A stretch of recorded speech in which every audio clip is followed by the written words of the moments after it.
Okay, so we figured out our federal income tax to be $14,171.44.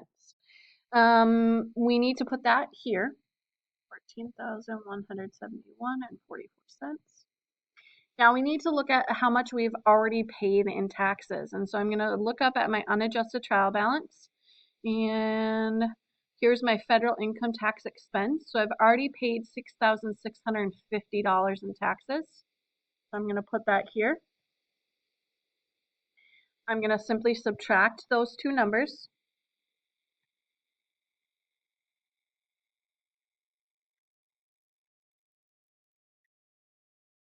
That should give me my amount of adjustment, which is $7,521.44.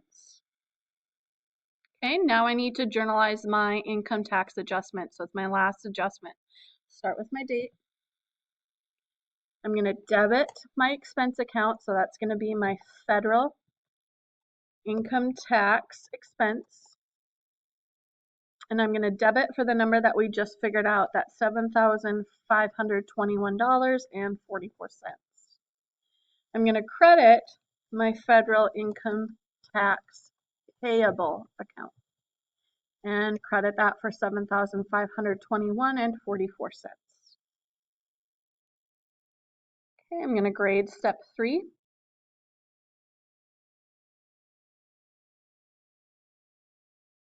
And move on to my next step, my step 4.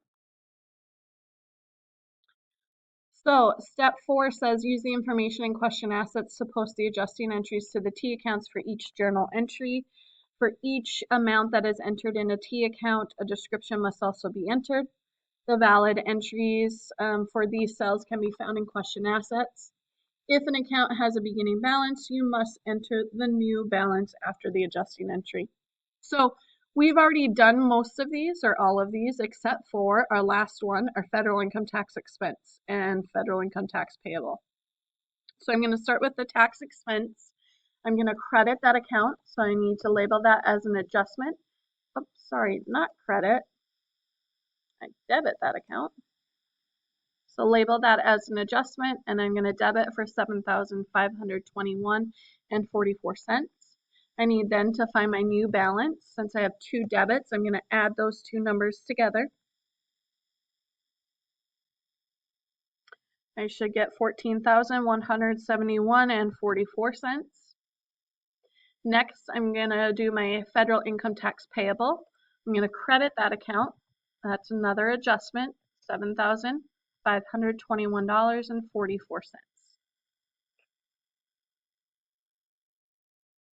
Okay, grade step 4. Next step. Step 5 says using the information in question assets, we need to complete the adjusted trial balance. So they give us most of the information for adjusted trial balance. However, we need to fill in some numbers that are missing.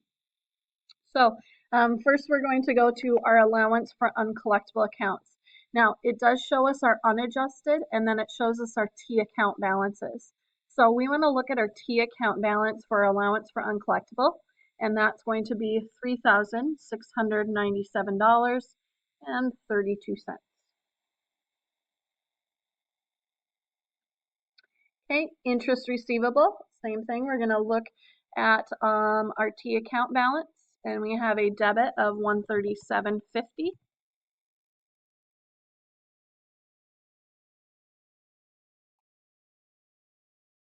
Okay, we have merchandise inventory next. I think it just follows right along here.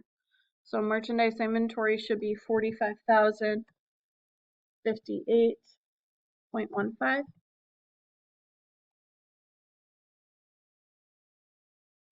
Supplies, $126. Prepaid insurance, $1,535.80. Accumulated depreciation, equipment, $8,796.20.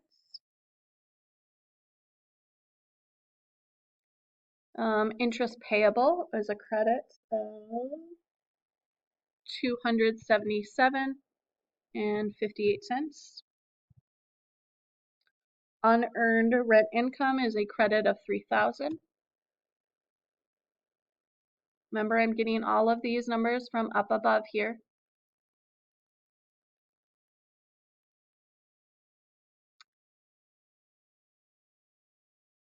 My federal income tax payable is going to be a credit of $7,521.44. Paid in capital in excess of par preferred.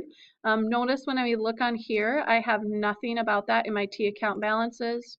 When I look at my unadjusted trial balance,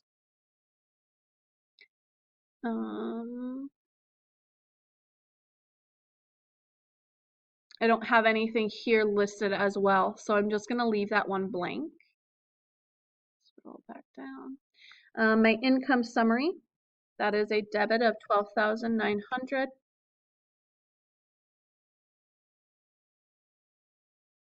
Depreciation expense equipment, that is a debit of $2,250. Insurance expense is a debit of $3,000. Supplies expense is a debit of $1,150.04. Uncollectible accounts expense, a debit of $3,675. Federal income tax expense, a debit of $14,171.44. Interest income, a credit of $584.74. Rent income, a credit of $1,000. Interest expense, a debit of $1,370.65. Okay, next thing that I need to do then is I need to add up my debits and credits to make sure that they are equal. It's really important that we do this since we have so many numbers involved. If we don't do this, we might miss a simple mistake.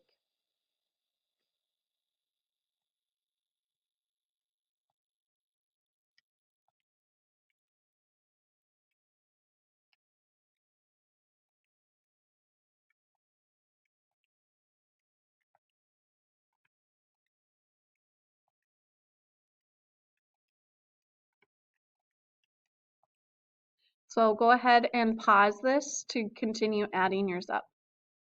For your debit balance, you should get $723,731.90. Okay, again, go ahead and pause and add up all of your credit amounts.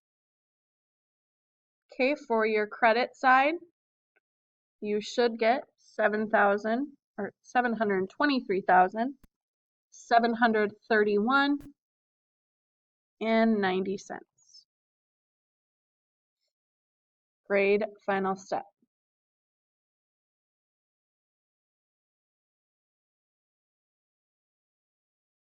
Okay, now I can't stress this enough since there's so many numbers, so much adding in this.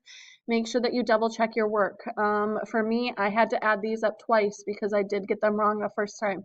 So double check your work. Make sure that you get the same answer at least twice before you move on. Okay. That was the end of 22-1 work together. So now you can go on to 22-1 on your own.